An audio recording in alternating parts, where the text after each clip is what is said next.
Ladies and gentlemen, welcome to today's edition of Press R. Official bilingualism is a landmark that has made Cameroon stand out in the world. Apart from Canada, the only other country with the same status. Have we as a country and as a people lay on our laureate and miss out on the right pace? On Press R today, we shall attempt to look back at the strides made and also at the shortcomings of bilingualism in our country.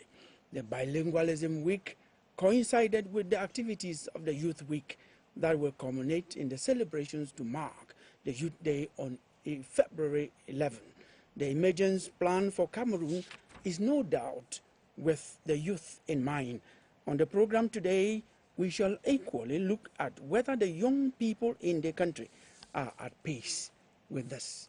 I am Kilian Dandy from Yaoundé, and this is Press R.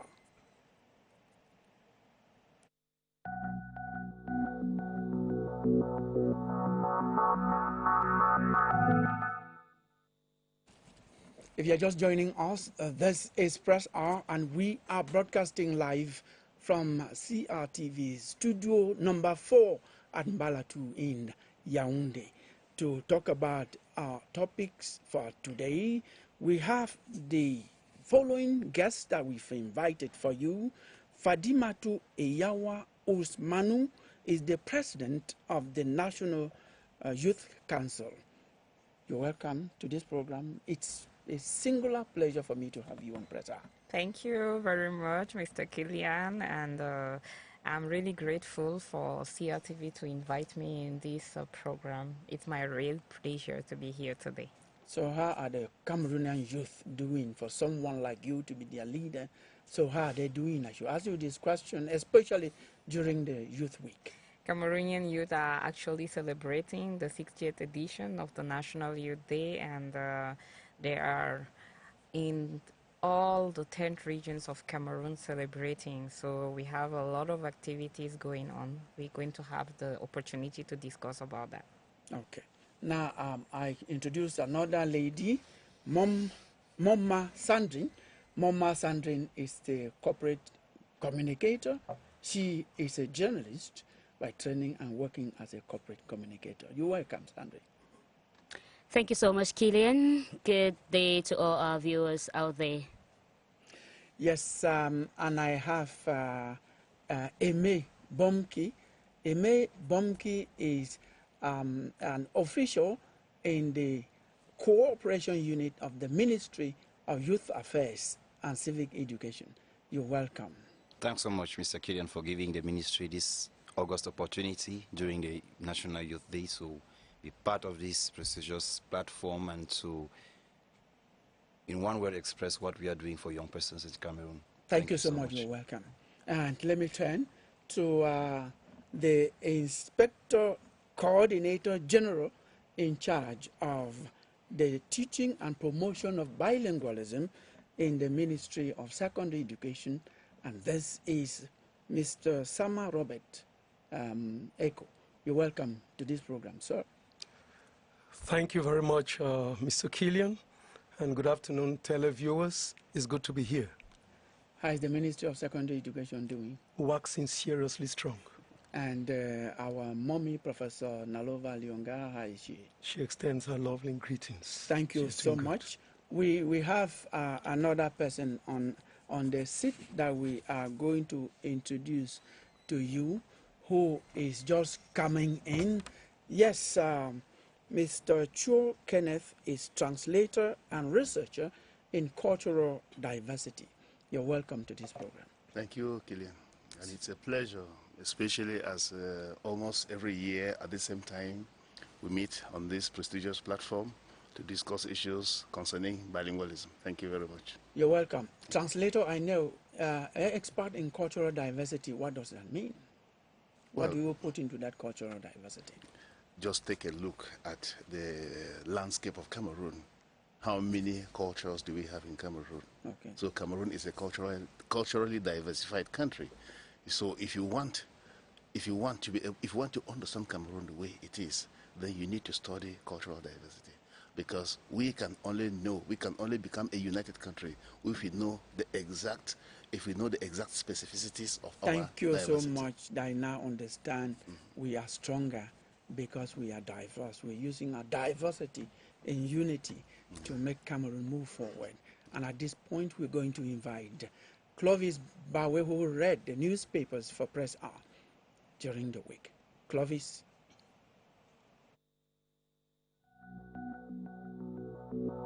Newspapers this week largely bask in the euphoria of activities in prelude to the celebration of the 60th edition of Youth Day. Cameroon Tribune opened the week with reports on the official launch of the Youth Week celebrations in Gary Gombo by the Minister of Youth Affairs and Civic Education, Mununa Futsu. Cameroon Insider zooms in on the theme entrepreneurship and job creation, priorities that fall in line with the head of state news Septenet. Still on youth-related issues, Cameroon Tribune also reports on a hangout between young people and some members of government. According to the paper, the exchange enabled youth to better understand government support opportunities in areas such as sports, education and vocational training. And from dialogue to concrete action, Cameroon Insider reveals that government has pledged a massive 75 billion CFA francs investment in the Far North region. The paper highlights that the funds are intended to train and integrate 6,000 young people through technical and vocational education, while creating at least 5,000 decent jobs, 40% of which will go to women. From youth empowerment,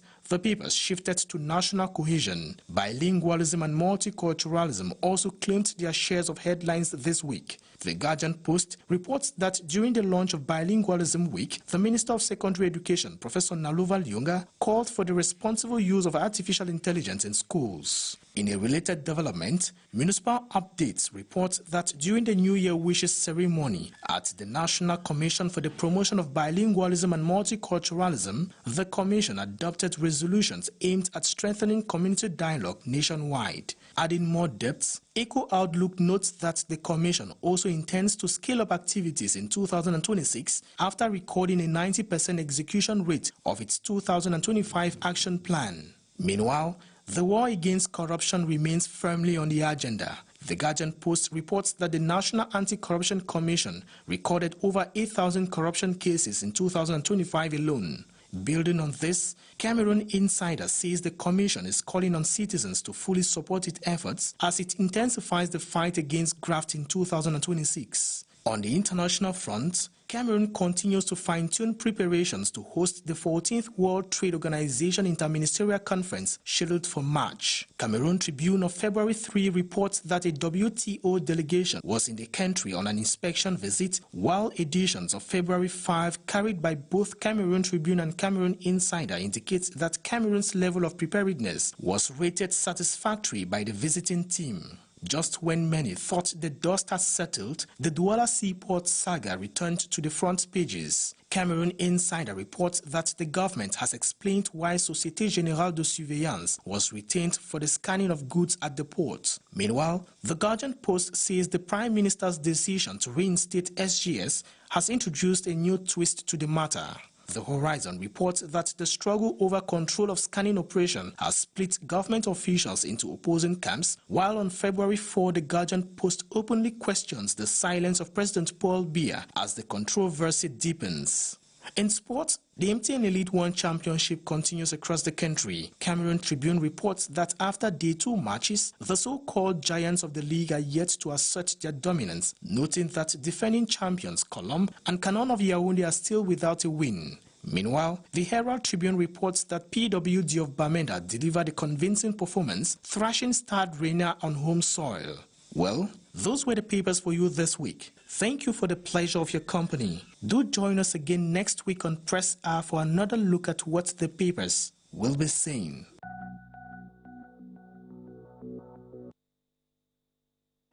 Thank you so much, Clovis. We also look forward to having you with another press review for us on Press Hour, because it is first and foremost about the press. In our introduction, you notice that we didn't have an official from the National Commission in charge of the promotion of bilingualism and multiculturalism. Unfortunately, we reached out to them and they couldn't come to the set. Unfortunately, we don't have them, but we are Cameroonians. We talk about bilingualism. Today we have two topics for you because of the topical issues that we have in the country. What are the strikes made, and what also are the shortcomings of bilingualism in Cameroon?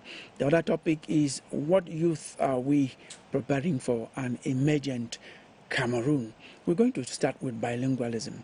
First, we have a translator and expert, well, he calls himself researcher in cultural diversity.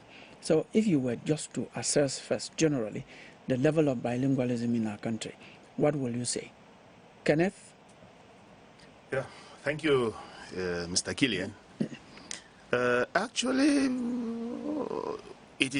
we cannot argue the fact that there is a lot has been done in that area. If we say, for example, it started by just being a constitutional stipulation.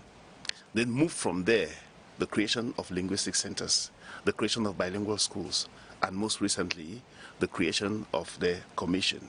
And when the commission came into being, it was created in 2017, and then in 2018, the organizational chart of the Ministry of Decentralization had that component in its constitution or in its organization, and then that of MINAT in 2019 equally raised the translation unit, to a division which takes of translation and bilingualism promotion. Yes, so just to note also that the commission, the National Commission for the Promotion of Bilingualism and Multiculturalism, was created in 2017, but actually it came into practice, that's function, in 2019, 24th of December, by a presidential text. Now, you are explaining how all those strikes have been made in ministries. You are a translator, institutional translator. The problem we are asking, Cameroonians are asking, is according to the text, do we have bilingualism practiced the way it's supposed to be practiced? Well, the way it's supposed to be practiced. How is it supposed to be practiced?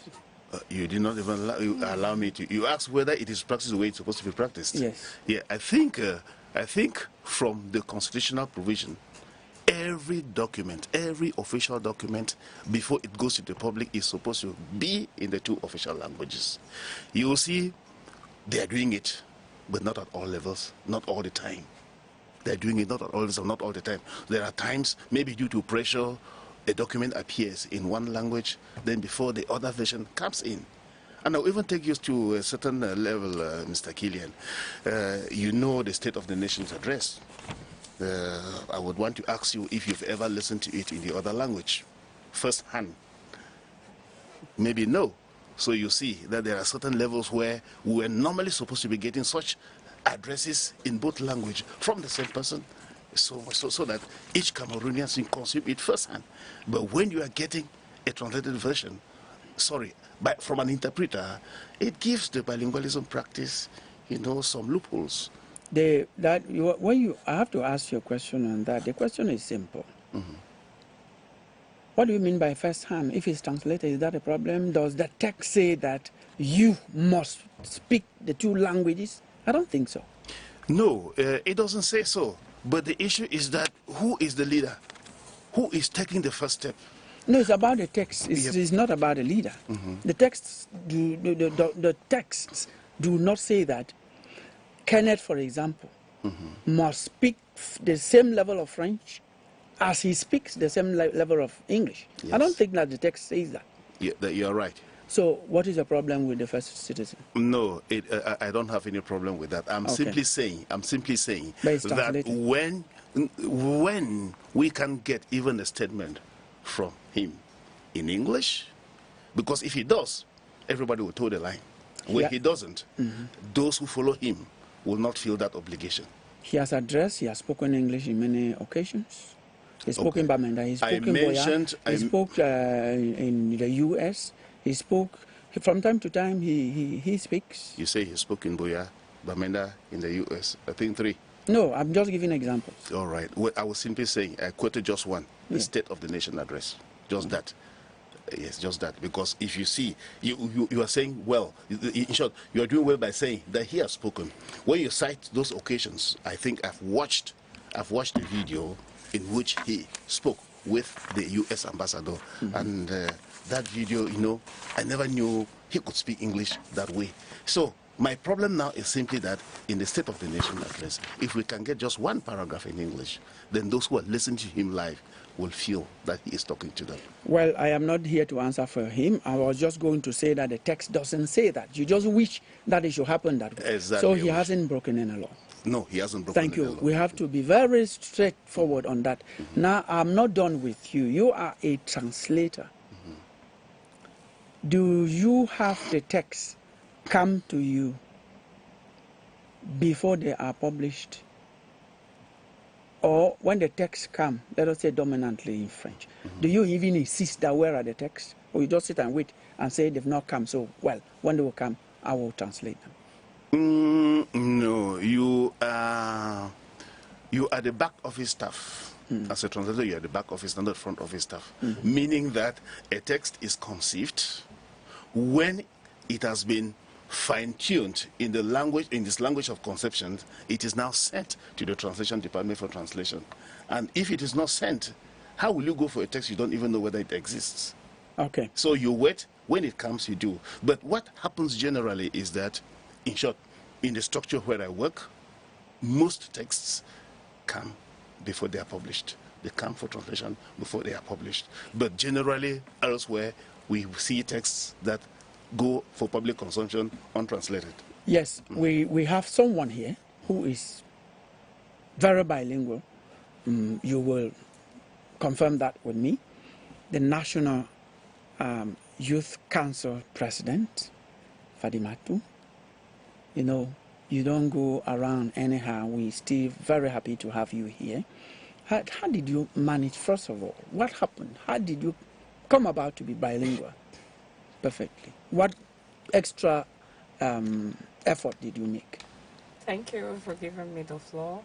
I really wish to seize the opportunity to thank my parents because during my childhood, I was doing the Francophone system, actually. But each holidays, my father was sending me to an Anglophone school to do the holidays courses.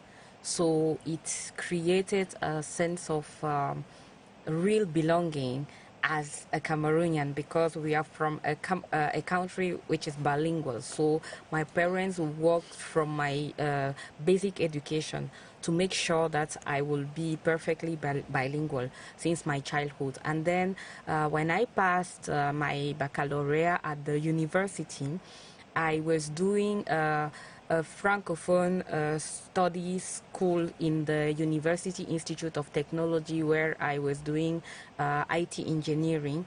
And then in parallel, I was also pursuing my study in the Cambridge where I was doing an international honors diploma in business management administration.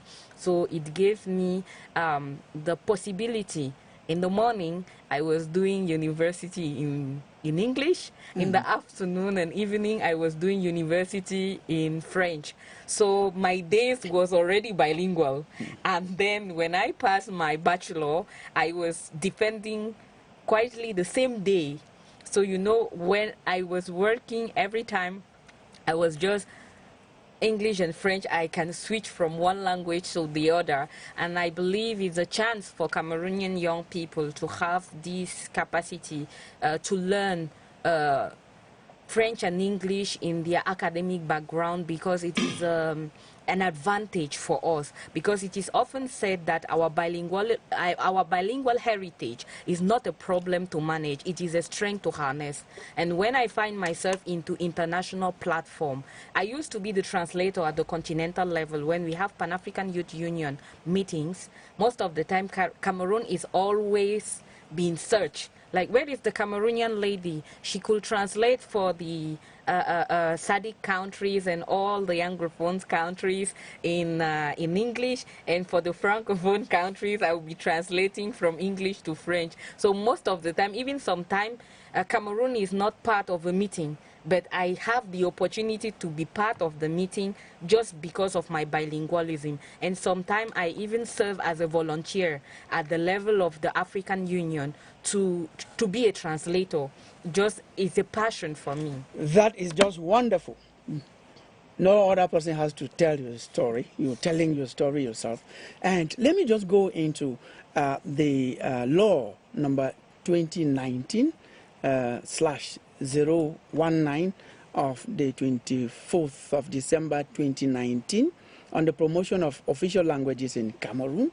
If you go to section 12, paragraph 4 of that text, this is what you will read. Incentives for practice of bilingualism in accordance with the laws and regulations of the Republic.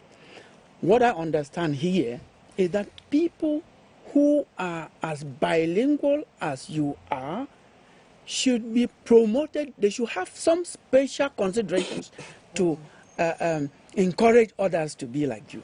Do you think, before we come back to you, that being bilingual the way you are contributed to you being the National Youth Council president?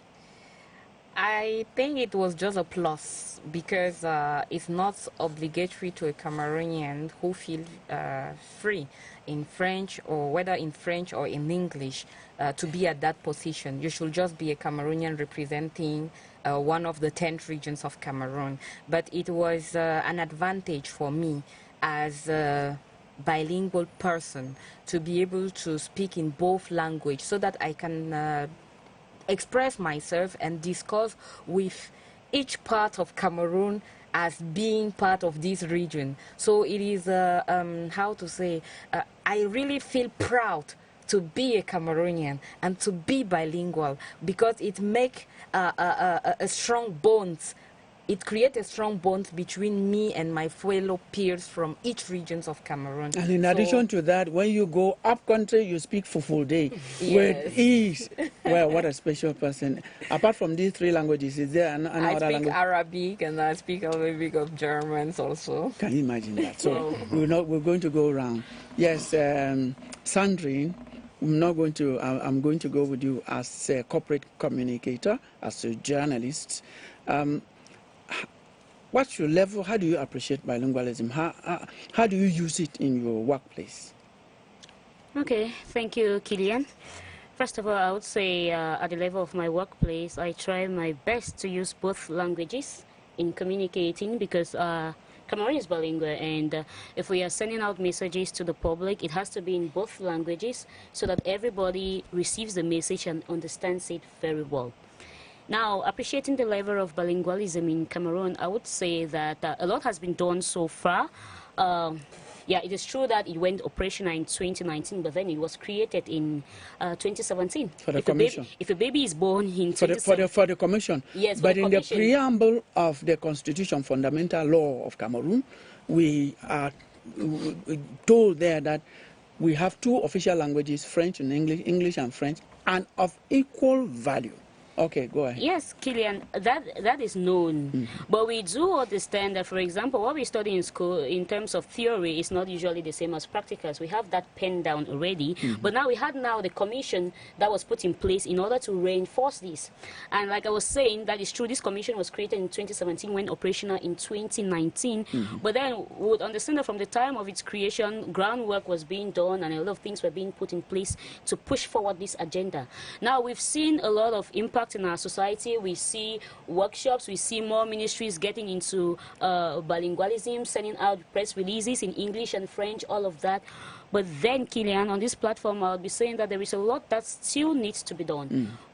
I know there is a system of monitoring, evaluation, but then I think more needs to be put into the monitoring and evaluation of how bilingualism is being implemented in Cameroon. Because to say it is being implemented is one thing, to have feedback. I'm hoping to maybe move on the street one day and I am asked to fill a questionnaire to ask how satisfied I am with bilingualism, especially in public offices.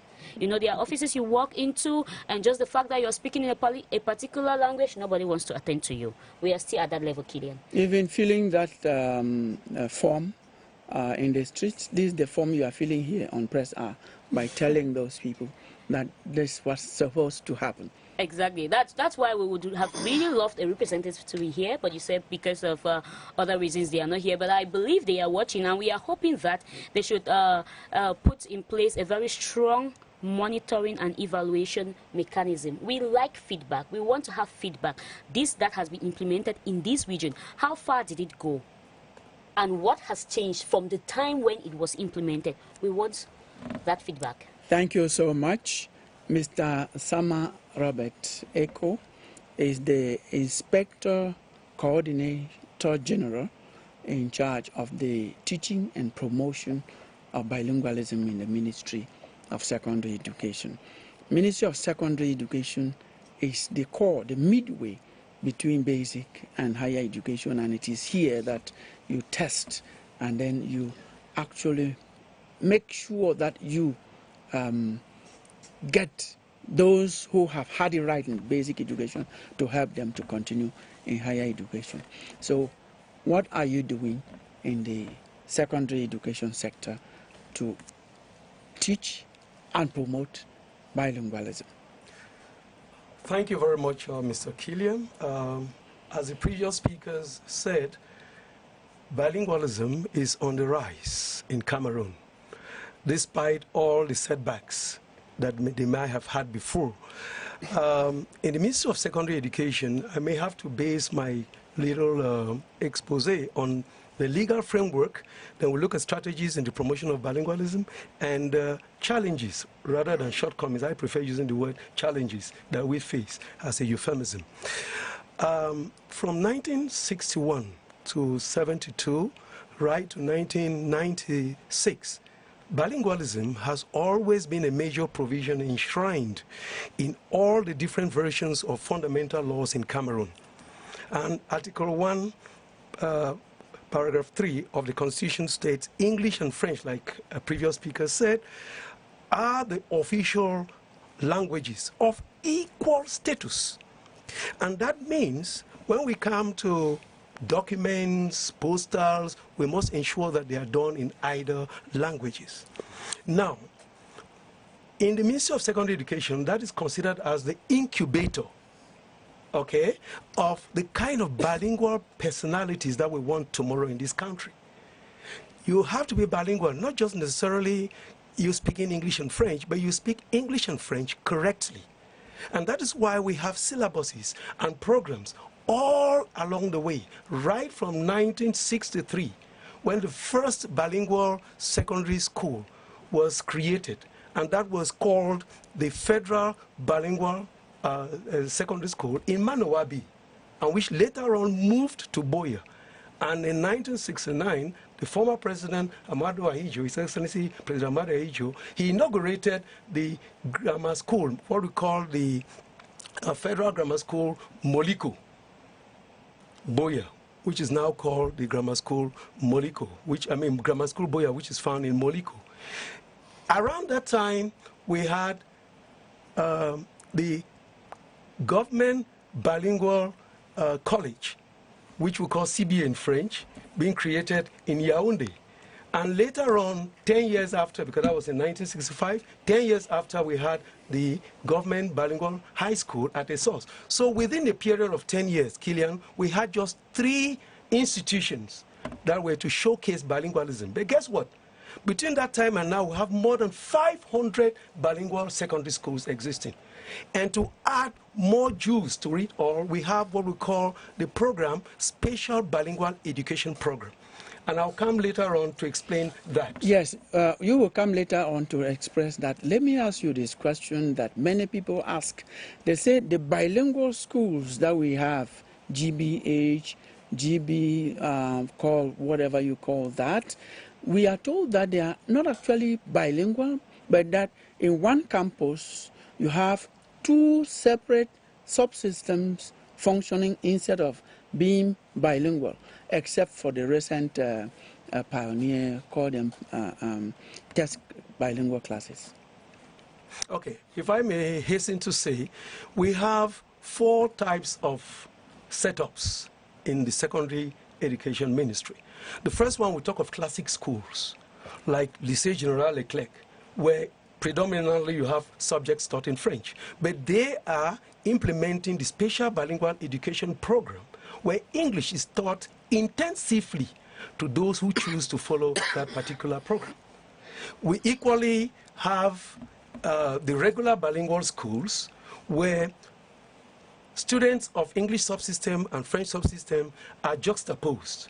And you have in either subsystem French or English. Like in the English subsystem, you have French that is being taught, like a regular subject, and we have in the Francophone subsystem, you have English that is being taught. Then we have the special bilingual education program that fuses into classic schools and equally into bilingual schools. To cut a long story short, when these students write their common entrance and come for their interview, the Inspectorate of Bilingualism goes to these schools and conduct or carry out a certain orientation exam. Killian, when they take the first 60 students who do well in English and French, they remain in that class they call the Form 1 bilingual. They don't shift into other streams. And they move to Form 2 bilingual, Form 3 bilingual, right up to Form 5. Similarly, with the Francophone subsystem, where you have Sixième bilingue.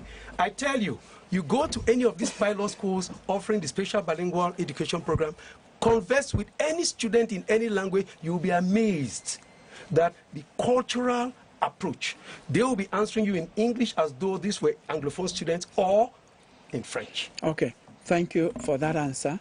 I am going to ask Mr. Bomke M.A., who is a research assistant officer in the cooperation unit of the Ministry of Youth Affairs and Civic Education. Yes, I got that right. What level of bilingualism do you have in the Ministry of Youth and Civic Education, especially coming from the cooperation unit? Well, thanks once more for permitting me share this very, I may say, sensitive topic. And because the Ministry of Youth Affairs and Civic Education does not look at English or French just as simple lingua francas that we use to exchange words and meaning, but the Ministry of Youth Affairs and Civic Education views bilingualism as a catalyst for living together and national integration. So that is the level at which the Ministry of Youth Affairs sees bilingualism, and that is why the ministry does everything possible to promote bilingualism in every action that the minister carries out. And coming back to the question you asked, I'm the cooperation unit. It is primordial and it's very natural that I ought to be bilingual so as to grab opportunities, be it from French-speaking countries and English-speaking countries. It is, among other things, I'm the focal person for the Commonwealth in my ministry. And I share the same office with the focal point person for Francophonie. But I bet you, if there's an opportunity that we need to handle that comes from a predominantly French-speaking country, we will always have to grab it. So it is key. Bilingualism for a civil servant, if I may say generally, is it's so important or guarantees the person's performance. So if you are monolingual in a very cosmopolitan world or multilateral language world, you become unfortunately limited to deliver in due time. So that is the level at which we take it. So for the Ministry of Youth Affairs and Civic Education, and for its staff not to be bilingual, is uncivic, if I may say so. Now, we're going to very briefly handle the second part of that topic, beginning with you. Mr. Sama decides to call the challenges. I call it shortcomings, but I know it means the same thing. What are the shortcomings of bilingualism practice in our country? Specifically, what do you have in your service? In my service, if I may say, the Ministry of Youth Affairs, we intervene in formal settings of education as well as out-of-school settings. But more importantly, I should say Cameroonians have that fear to dare. and that is something that is not institutional. I don't know how we could tackle that, but we realize that most people who dare to make mistakes, and they always get corrected and they don't make the same mistake twice. So the first thing that you say, like a normal Cameroonian who has noticed it, we are always daring, fear to dare to speak the other language, not to make mistakes or to be corrected or mockingly.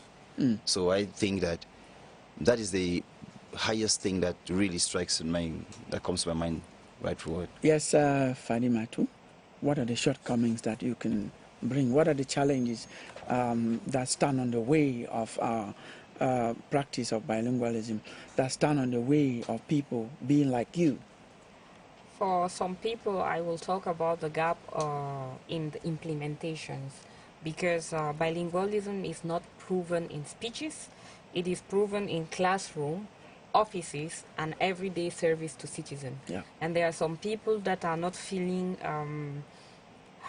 satisfied in the services that they are receiving when they go into some offices, because there can be some barrier languages between them. So that's one.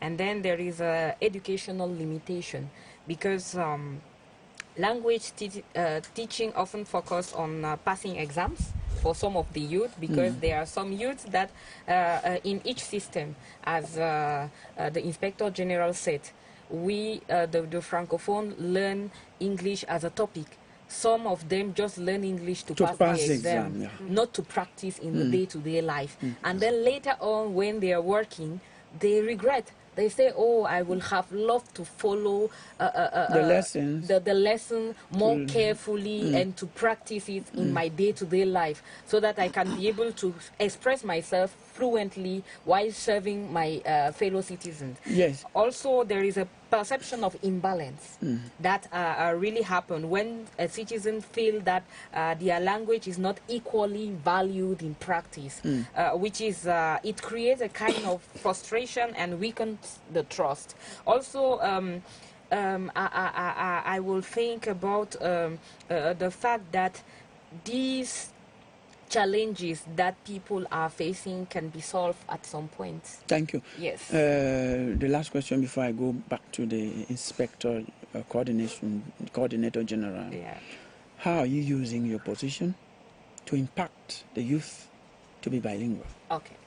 For my own position, I used to express myself in both languages. Like you're doing here. But, in all the official documents that we have from the Youth Council, it should be in French and English. And when we organize meetings, we make sure that everybody expresses their self in the language where they are feeling comfortable. And when they don't understand, there should be an opportunity for them to receive a translation, so that they can feel free and they can feel happy within the course of the meetings or the event that we are organizing. Thank you so much. I'll go back to Inspector Coordinator General.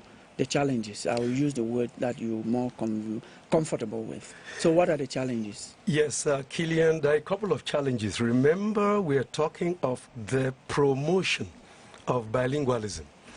And in the promotion of bilingualism, you try to avoid the fear factor.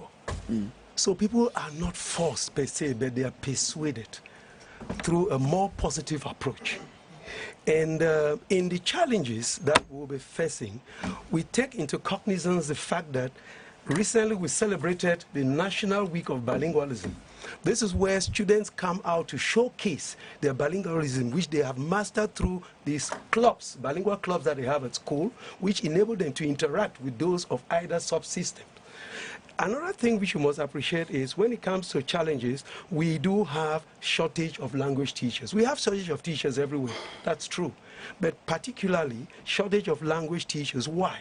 More than ever before, parents have developed that love for their kids to be bilingual.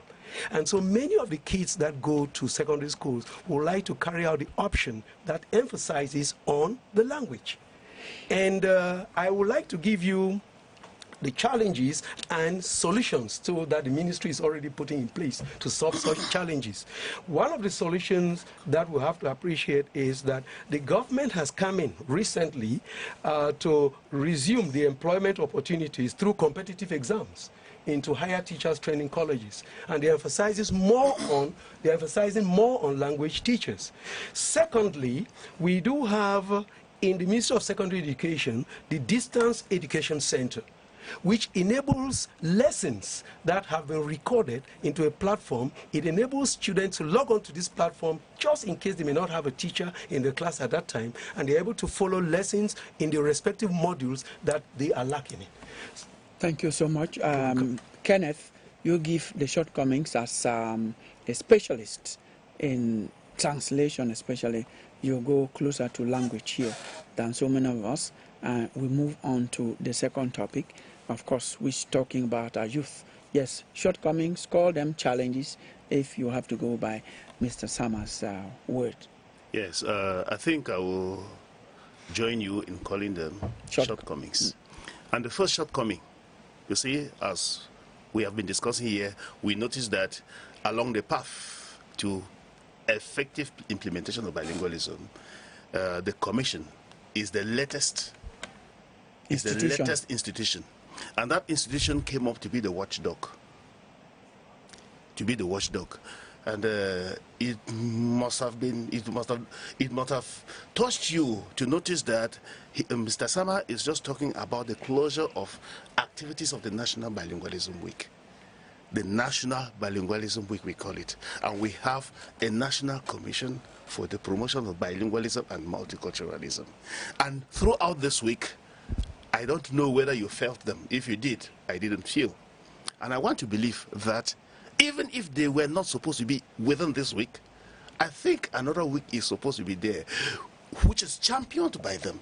Because you cannot be that organ in charge of promoting, in charge of seeing into it that everything is implemented, and then such an opportunity comes up and you are silent. Go to recess. Yes. So I want to believe that that's the first challenge. The second challenge, or the second shortcoming, is the failure by the state to actually promote it, because it's not always about, anyway, the watchdog is there to pursue or to back at whoever is not implementing, to back at whoever is not complying. But what happens to those who are complying? Because that's where we're supposed to come in. I'm so happy when I listen to the president of the National Youth Council, when you hear her level of English, and to imagine that she comes from the other side of the country, you know, then you are impressed. And if she said something which I didn't like, that her bilingualism was not a condition for her position, I would have loved it to be that way, so that people who dream, I would have loved it to have been the condition, so that people who dream to ever become the president of the Youth Council should know that it is only when you are bilingual. Because there are people who want to be in that position and who now start seeing their monolingualism as a block. You're very correct. She said more than that. She said it was an advantage because she did not want to be so limiting to her potential to pin it down to just being bilingual. No, for example, no, I've understood you. Okay, it's an additional point for her to be multilingual because she speaks Arabic, she speaks Fulfulde, she speaks German and Hausa, in addition to English and French. So language. Come very soon. Now we have to move on to the next topic, Kenneth. Excuse me. Let me just land. Yes, I was saying, please. as I was quoting her case, I want to think, if you look at what happens in Ireland, they have two languages: the Irish or Gaelic Irish and the English language. Recruitment into public services is 20% based on bilingualism. Okay. Yes, and there are key positions. When you create those key positions, and it is known that until you have shown clear proof of perfect bilingualism, you cannot occupy them, then that will boost, that will push people into trying to be bilingual. And then I agree with you. That's why when she talked about that, I quoted section 12, paragraph 4 of the law making the National Commission actually functional, and is talking about incentives for the practice of bilingualism in accordance with the laws and regulations of the Republic. So when that becomes an incentive, as you're saying, everybody will go for that, please. I know you still have, so many. No, the last one should be that, you know, sometimes we wonder whether we really want to move ahead. Because when you create an organ like the watchdog, like the National Commission, and you deprive it of the teeth to bite, what can you do? Everybody, when the dog is barking, you get the voice, the sound. Yes, it is so frightful, but you know that that dog has no teeth, so it cannot bite me. Yes. So, meaning that they don't have any power to enforce. Yes, the chairperson of the National Commission for the Promotion of Bilingualism and Multiculturalism is listening to you, and they have the power of reporting to the president. I think they are going to tell the president that one of the obstacles on their way, which is a major one, as you're pointing out, is that they should be giving powers to sanction. Exactly. Yes, yes, Kilian, quickly, just before you move on to the other topic, I want to talk about two particular things, starting with what Fadimatu raised, the issue of imbalance. We would notice that in Yaoundé, Douala, for example, people are expected to speak French, to express themselves in French, documents should be treated in French, and when you go down to the northwest or the southwest regions of the country, people are expected to treat documents in English and speak English. And now, if we want to really bridge the gap, we have to understand that it is not a thing of a particular region, but of Cameroonians. Go to the northwest region. The same people who are complaining that some press releases are not done in English and French, when they do their documents, they send it out in English. The French version might come in a day or two after. So we need to bridge this gap. Then quickly, Kilian, teaching styles. I'm glad we have a representative of the Ministry of Secondary Education here. We have some of these teachers, let's say French-speaking teachers, who do not even understand the English language. How are you teaching English students? You don't understand the English language. How do you break down this language to them in such a way that they will understand, and vice versa? Very important point on the issue of getting it to the national territory, to the divisions and subdivisions that you've made mention of. If you go back to the same text we're talking about, the text of the 24th of December 2019, in section 21, it says that, for example, this is just an example, that road signs throughout the national territory shall be in both official languages according to the international law. And there are some other sections of that same law that I want to talk to you about, that telling us that in every part of this country, it is not only national institutions, right down to regional and local authorities. Everything has to be that way. We give you, please, 1 minute. We have to move on to the next topic, and we have just about 12 minutes to talk about the topic. I'll take less than that. Thank you so much. I had to also mention the reduced opportunity for students, you know, to practice the other language through immersion. You know, for instance, the Far North, I was discussing with one of my inspectors this morning.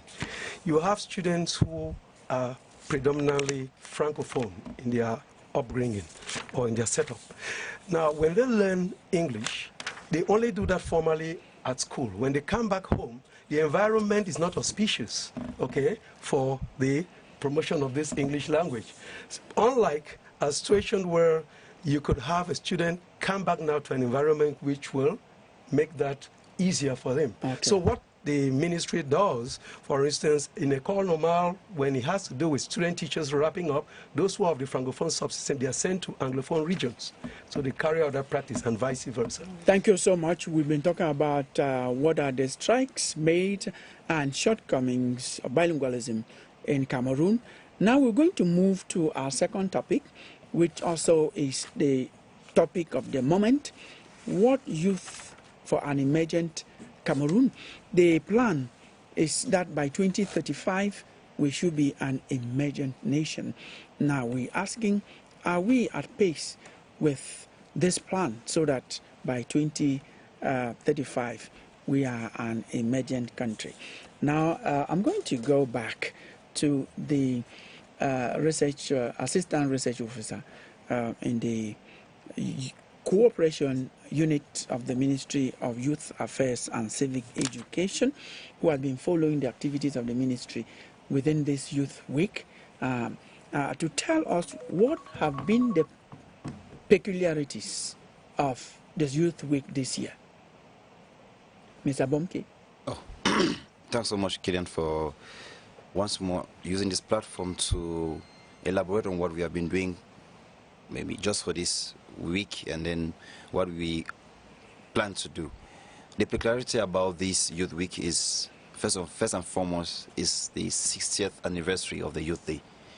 So just by mentioning that, it has a different connotation. I would like to say that we traditionally celebrating the 11th February Day as the Youth Day, but this year, as last year as well, we are moving to 1 month of celebration.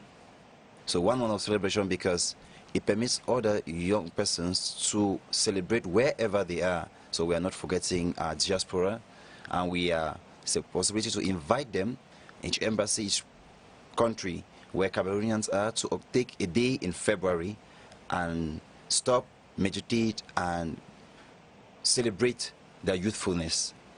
That also, as you have realized, the Minister of Youth Affairs, launched the Youth Week in a locality in the East region. Garigombo? Garigombo, exactly. And in the course of that, he went on to plant trees, 60 trees. The essence of planting those trees is not just to fight environmental change, as we can obviously see, but it is to nurse also other cultures and to also the cultivation of crops. And you realize those trees were trees that are meant to generate income to tree crops. And if I may land, please, just to say that this year, and I invite everybody, Yaoundé citizen, is a citizen, or anyone in each region, to move towards the Ministry of Youth Affairs and Civic Education and to have questions answered, because yesterday, we had 4 ministers come to the National Museum and they were asked questions directly, and we know young persons are always eager to have questions, and it was preferable that they have these answers from the horse's mouth. So I might be speaking at the level of a ministry, but I think the person representing young persons here, the mouthpiece of the young persons, can testify what we have been doing for these past 8 days. I think we still have 2 more days to go, and 2 more weeks. Yes, I will come to her since you're passing over the microphone to her. I bless that.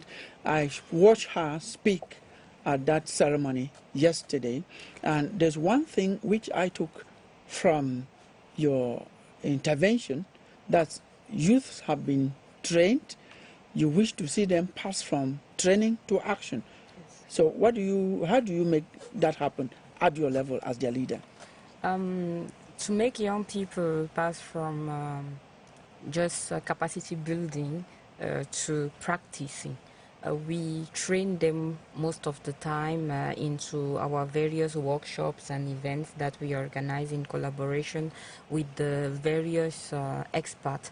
I mean, at the sectorial level, in terms of governmental offices, if it is in the domain of education, health and well-being, entrepreneurship, employment, and engagement of young people. We take young people per sectors, and then after, when we take them per sectors, we also take the expertise that are required from the public sector and the private sector, and also the development partners, so that they can be able to fit in at the level of civil society through youth movement and youth association, because they are platforms that are created for young people to empower themselves and to be ready to serve the country as volunteers, as benevolent also, so that they can be able to have experience, because when they are lacking experience at the level of practice, they may be able to fail at some point or not be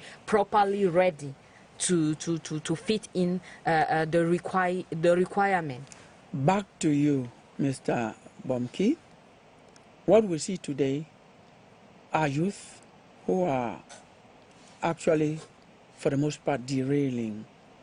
Some of them becoming violent, delinquent, drug dealers and pushers and consumers.